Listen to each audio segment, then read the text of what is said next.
This is going to be a very different kind of video. I'm gonna link my video down below if you haven't seen it, about all of my medical stuff that's been going on with me lately. Oh, there's Moo. Okay, she's doing her rounds. Yeah, in that video I mentioned how one of the things that I have to do is get tested for the Brca gene. Basically a mutation in your tumor suppressing genes, your genes that keep tumors at bay. For most people, it's a mutation in that gene, so it doesn't work properly. Basically, if I have the Brca gene, it gives me way more of a likelihood of developing breast cancer in my lifetime than not. So the reason I'm getting tested for this is because my mother's mother died of breast cancer pretty young, like before I was even born. And then my mother's sister, my aunt, also got breast cancer. She's in remission now though. And anyway, she tested for the Brca gene whenever she had breast cancer, and it said that she had it. Now, since my aunt has it, that means that my grandma had it. If your mother has it, you have a 50% chance of having it. So my aunt is one of my mom's siblings that got it from my grandmother. And if my mom wasn't a conspiracy theorist that is afraid of doctors and refuses to go get tested, I would know whether my mom has it. And if my mom has it, I have a 50% chance of having it.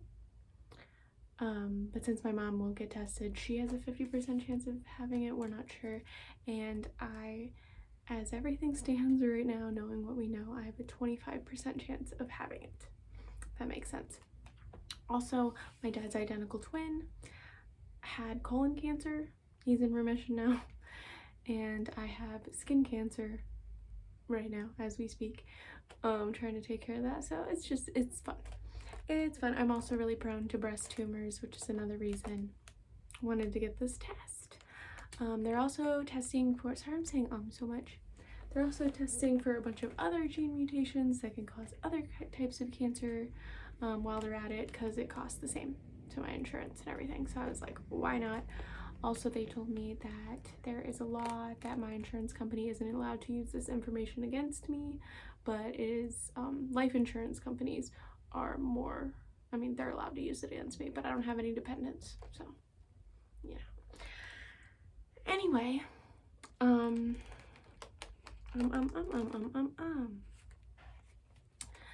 I have to, there's apparently only one company that offers this test, and they're in California, and they shipped this kit out to me, and I'm just gonna go over the whole process with you guys. And I think I will wait to put this video up until I get my actual results, so the end of the video will cut to a later date, probably like 2 or 3 weeks from now, of me sharing my results with you. If I do test positive for it, they usually do recommend, it sounds kind of crazy, that a lot of women preemptively have a double mastectomy, so they could possibly be like, yo, you should just cut your boobs off now to lower your risk, which would be really high if I have the mutation. That's horrifying. But I mean, they'll pay for like a boob job and everything. I don't really want a boob job though. I know that a lot of people have like negative reactions to fake boobs, so I don't know. I'd probably just go the route where I get constant ultrasounds. Not mammograms though, because I don't know about all the radiation. Anyway, we'll cross that bridge once we come to it. So in this box, it came with a return shipping label. And did that have any personal information on it? I think so. And a thing to register my test online. And sorry that my neighbors are screaming and stuff. It is Saturday. User manual and like 2 more manuals just in case. A biohazard specimen bag with a little absorbing sheet.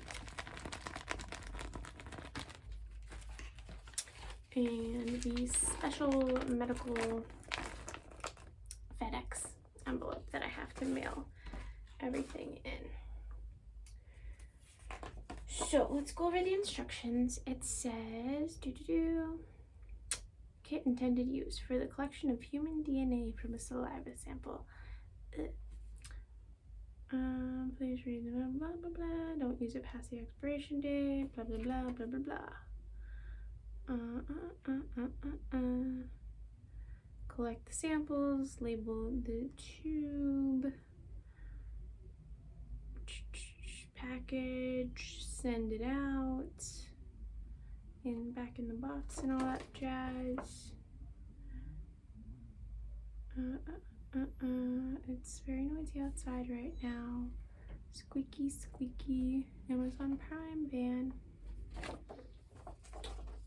I think these ones are these are the more detailed instructions.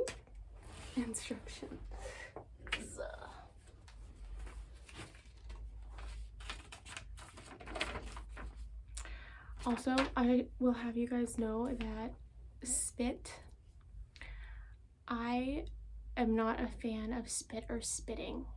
The act of spitting grosses me out. Saliva in general really grosses me out. My own spit just grosses me out, like, and I have to fill this plastic tube with a bunch of spit, and it's probably gonna make me want to gag. So cool. Most people take between 2 and 5 minutes to deliver a saliva sample. It's gonna take me 2 to 5 minutes to get that much spit. Ew. Also, I wasn't allowed to do not eat or drink, smoke, or chew gum for 30 minutes prior to giving the sample. I have not. Okay, spit into funnel until the amount of liquid saliva, not bubbles, reaches the fill line in picture 1. Disgusting. Hold the tube upright with one hand, close the funnel lid with the other hand as shown by firmly pushing the lid down until you hear a loud click. The liquid in the lid will be released into the tube to mix with the saliva. Make sure the lid is closed on tightly. That'd be really gross if it wasn't and if it spilled everywhere. Hold the tube upright, unscrew the funnel from the tube, use the small cap and close the tube tightly. Shake the cap tube for 5 seconds, discard or recycle the funnel. Okay, yuck. Stop beeping, Amazon. You don't even have anything for me, so stop interrupting. You're gonna use my driveway, aren't you? You little rascal. It is by the company Origin DX. Kind of scares me for a collection of human DNA. Are you gonna clone me? Oh, and there's even more instructions in here just in case you forgot. And another instruction right here. So it's 4 in total. All right, so I have to spit in here until it gets to that line right there. Wish me luck. I might fast forward if this is too gross. I think that's pretty good. Don't look at all my gross spit bubbles. But it's not perfect. But I think once all of the bubbles settle, it'll be the right amount. So now what I'm supposed to do is take this, flip it, and click it. And I think that was it. Oh, yep. And now this liquid is mixing in there. How long am I supposed to let it mix in there? So you hear a loud click, the liquid will be released to the tube and mix with saliva. Close the lid.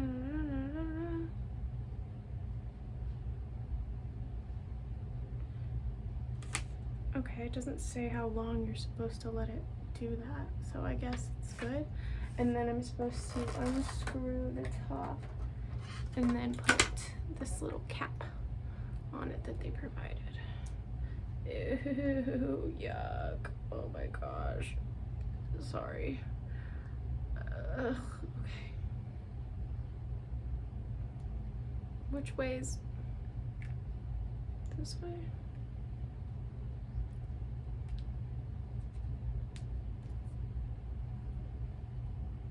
Okay. Ew. So throw this out. Hold on. Okay, so it did say to shake it once you had the cap on for 5 seconds. So I did that, and it said to discard up the funnel, and I did that. And I labeled the tube. And then I have to put it in this little baggie. And I guess they put that sheet in there in case it leaks, which is disgusting. I mean, but better than not doing that, I guess.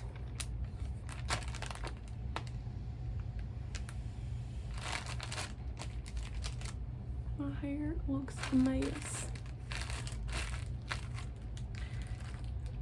Freeze, refrigerate, room temperature. I don't know if I'm supposed to label any of that stuff.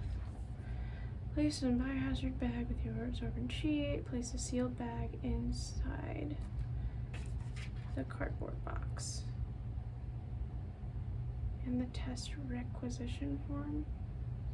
I don't have a test requisition form, so that's not applicable.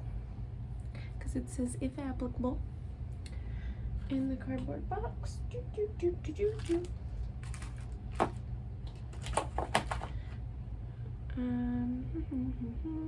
Close the box, place the kit inside the pack, and seal the bag. Apply FedEx return label to the bag, drop off at FedEx location. I don't know where there's a FedEx place, but okay. So,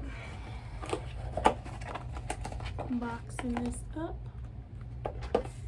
and this bag is very large for what we're putting in it, but whatever. Yeah, large clinical pack. Why did we need the large?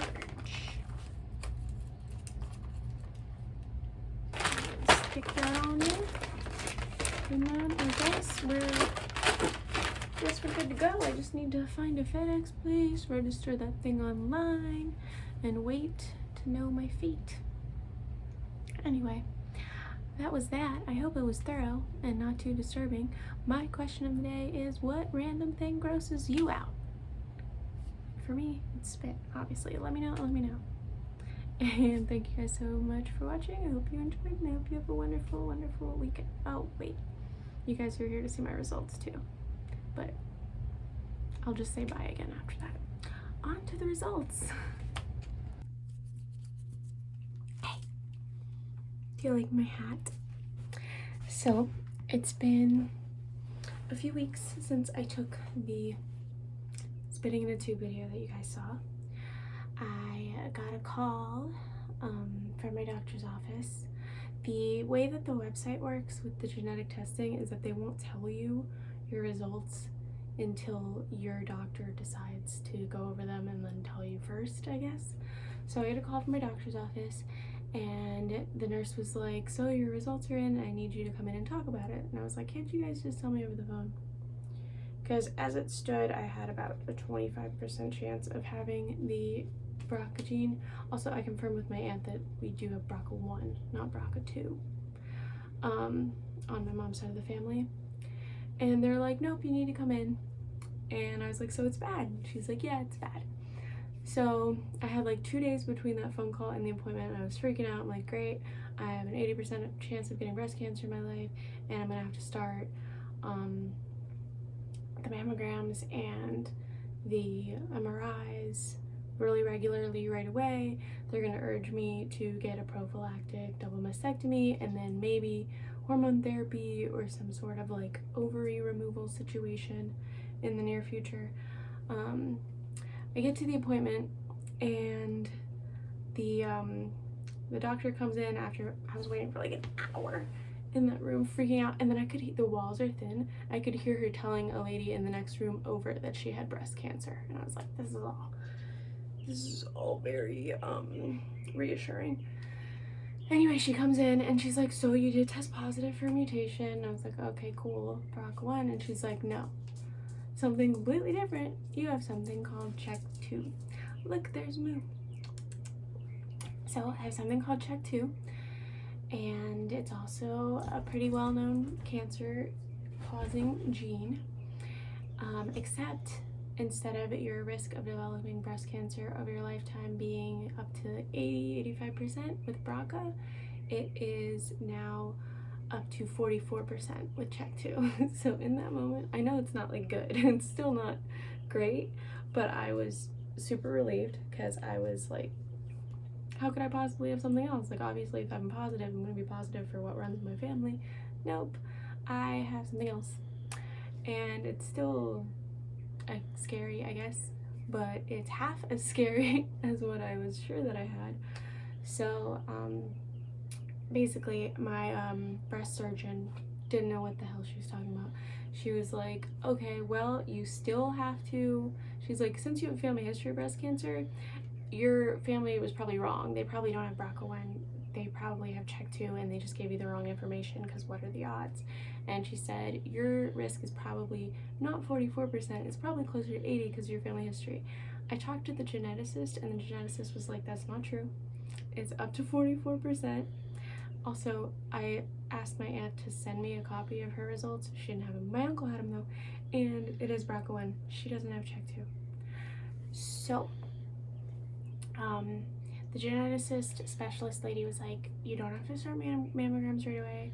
You should start MRIs once a year now, and then you should start colonoscopies, because CHEK2 is also related to colon cancer, which my dad's identical twin got stage 4 a few years ago, and he survived, which is pretty rare. Anyway, I have to start colonoscopies at 40 instead of 50, so yay, 40 is going to be a fun year. And that's also when they want me to start mammograms, in addition to my MRIs. And she says that they currently do not recommend cutting people's boobs off for it, and they don't recommend removing ovaries for it. So all of that is very comforting to me. And I also found out from my aunt that all of my maternal grandmother who died from breast cancer, she had a bunch of sisters, right? They all got breast cancer and died too. All but one of them, who ended up killing herself whenever when she couldn't take care of herself anymore. So that leads me to the question, did I get CHEK2 from my mom's side or my dad's side? Because there's like a little bit of colon cancer and stuff on my dad's side. There's a lot of breast cancer on my mom's side. Just because my aunt that got breast cancer didn't have CHEK2 doesn't mean that there's not also CHEK2 on my mom's side, if that makes sense. And my great aunts, my grandmother and her sisters, they could have had Brca1 and CHEK2, which would explain why they all got cancer really young and all died really young because of the double whammy situation. Or it could be from my dad.